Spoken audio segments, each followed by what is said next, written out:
Bob, I do want to start off here with what we saw over the last few days in Europe. New data that seems to suggest that the economic recovery that had been unfolding in Europe appears to be to some degree of jeopardy, given some of the concerns right now with the energy supply and the war in Ukraine here. When you look at the picture there and their economic momentum here, do you see a chance there that Europe can avoid a recession? It's a great question, Romain. I actually think Europe is in recession now. I think when we look back, we'll see that they're already in recession. I think, Germany, the strongest economy, is struggling. And I think, we all had a huge supply shock through the system with the pandemic. And now we have two more supply shocks, and each of them may be affecting, or certainly one of them, Ukraine, and the war in Ukraine is impacting Europe more than the US, but also the lockdown in China. So we have two more supply shocks there, and the economy is seriously slowing. I think also that the amount of flexibility that the ECB has relative to the Fed on any given day, it's less because they don't have the kind of banking union or banking structure that the Fed is operating with in the US. And I think right now, because the economy is slowing down, they have even less flexibility. And, if you look at all this and you just look at the banking earnings in Europe, and you look at banking earnings in Europe versus banking earnings in the US, they're like night and day, and a very good indication of that. So I actually think Europe is in recession. Well, Bob, I'm curious, and does that then make you a little bit surprised at some of the, I guess, relatively hawkish commentary that we heard out of Christine Lagarde a couple of weeks ago? I would expect that they're going to have to be much more cautious on any change to monetary policy relative to the Fed, yes. All right, and Afsan, I want to get your thoughts on that as well, particularly from the perspective of the war in Ukraine and some of the supply shocks that we're seeing in the energy space and, for that matter, in the agricultural space as well.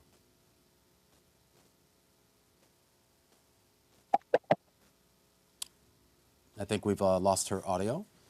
Anyway, Bob. Big issue. Go Can ahead. you hear me? Yes, go ahead, please. I was going to say the big issue we're seeing is that you haven't had this level of inflation in Europe for a very long time. The sensitivity since World War II to the word inflation is much higher in Europe.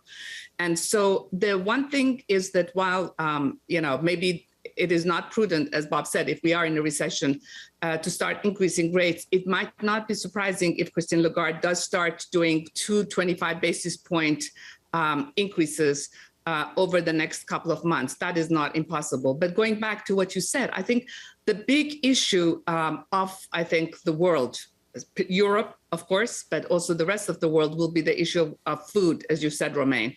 So we could be having one of the major, the largest food famines coming up. You saw that the plantings in Ukraine are much smaller than what they had last year, whether it's wheat or corn. You saw the news coming out of Indonesia about palm oil not getting exported. You're starting to see food prices, of course, have all over the world, including in Europe, gone up a lot. So that could be a huge problem for really everyone on the globe. We'll talk about some of the measures that some of these countries have taken. You mentioned Indonesia. We've also seen some protectionist measures in Sri Lanka as well as Malaysia to protect their own food supply in anticipation that maybe this will get worse. And I'm wondering, are there broader ramifications for that around the world, whether it's just in some of these emerging market nations or even here in the developed world?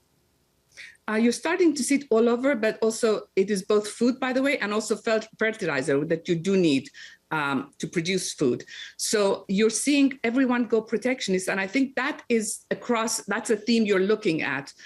You remember, like when we look at COVID vaccines and wealthy nations were, sort of hoarded the vaccines. What we're seeing now is all nations starting to sort of look out for themselves and moving away from the last 20, 30 years of globalization towards being much more centered and isolated on their own economies and making sure they're feeding their people, they're getting enough energy. But while we're talking about the negative, again, I always want to look at the positive side, Romain. That might also be the force that moves us to green energy much sooner, because don't forget, green energy is a local source, right? So if you can get to solar, wind, and other forms of green energy, you will be much more reliant on your own and not reliant on Middle East oil or Russian oil or other sources of natural gas. And Bob, as we speak here now, huge swaths of the population in mainland China is still under some degree of a COVID-related lockdown. We've seen, of course, the ports over there. If they haven't completely shut down, they've certainly curtailed their operations pretty significantly. I'm wondering whether you think the economic ramifications from these lockdowns in China and around the rest of the world could be substantial enough that investors may need to adjust to that potential fallout. Listen, they're looking at that very closely, Romain. I think it's spot on. As I said earlier, this all began 2 years ago during COVID, or the beginning of the pandemic, with a huge supply shock. And we talked about the supply chain issues that we had.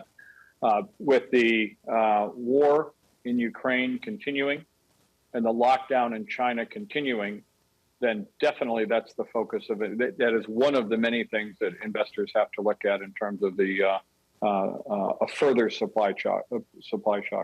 Do you think we need China in the same sense that we needed China with regards to global economic growth and global economic stability, that we need that contribution in the same way now that maybe we needed it a few years ago?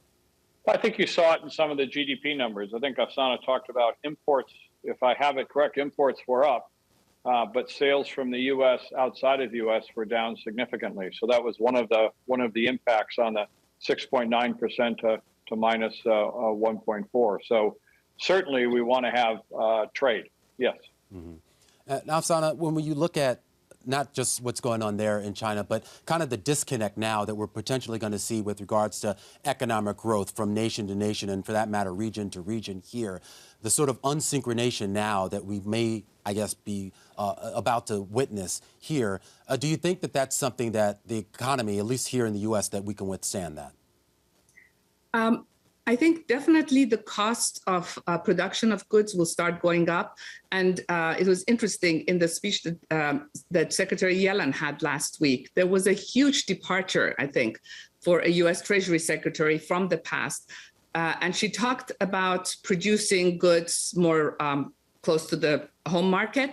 And she talked about a reform of the multilateral institutions for the next decades.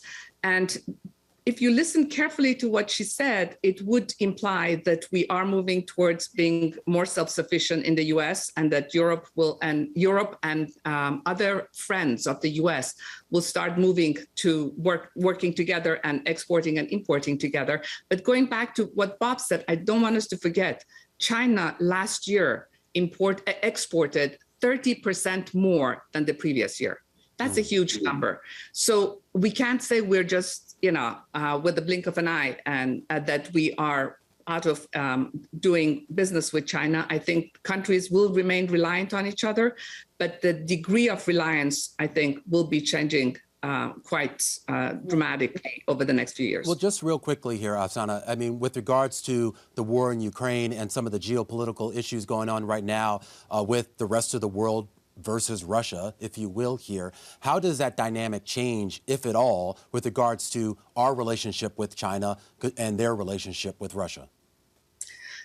The Chinese have been incredibly careful, but let's not forget, if Germany and the rest of Europe stop importing energy from Russia, it will become a very, very cheap source of energy for China. Yeah. And China will do everything in its power to take advantage of that.